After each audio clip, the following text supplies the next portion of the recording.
See, what Toby couldn't see, but what Grandma saw, was that there was a 10-foot waterfall coming that they were going to go over.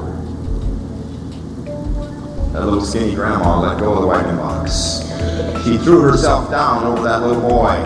She threw herself on top of him and she grabbed on the ridge, and he could see that that fire had changed direction. The wind had changed direction and the fire was blowing down into the holler. And old Doc Brown knew that there was a woman and 6 kids were going to die that day. Oh, this road about 5 miles out of town. When that road just disappears and stops, you'll find yourself in front of one of the biggest, nastiest swamps you ever saw in your life. And had you been there 150 years ago, you would have seen a small, thin, brown hand of a 12-year-old Ponca Indian boy slowly come up through the brush pile. He reached up and he grabbed a hold of one of the eagle's feet. Welcome to the American Pathway. My name is Russell Shallock. I've been a dramatist and a storyteller for many years.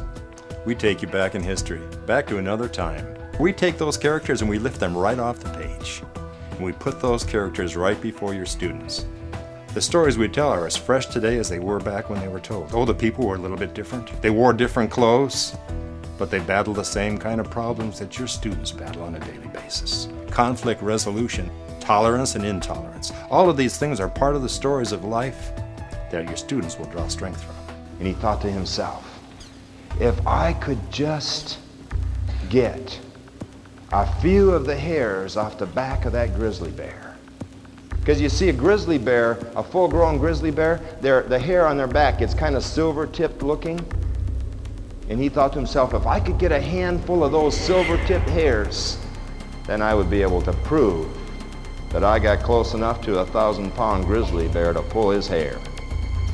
Now, I don't know about you, but I'm thinking that boy's just a little bit nuts at this point in the story. We've been before many different groups. Elementary, middle, high schools, campouts, Boy Scout groups, just about any place where anybody would love to hear an action-packed story.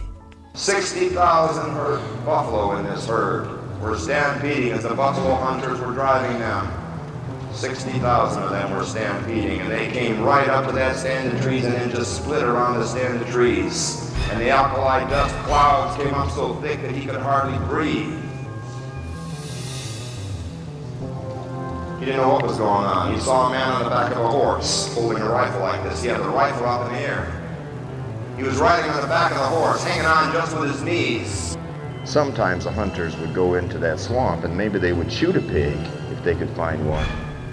But there were a lot of pigs in there, and the best men in the state had come to try to catch those pigs, and they couldn't catch them. All these men tried to catch those pigs, old man, old crookedy old man like you sure ain't never gonna catch those pigs. Why don't you go on home, old man, save yourself some trouble. And as the moonlight hit her eyes were blood red. And she was huge. She was a huge bear, bigger than he expected. And he wondered whether or not her back would be higher than he had planned. She opened her mouth and snarled, and he could see the moonlight glisten off of her teeth.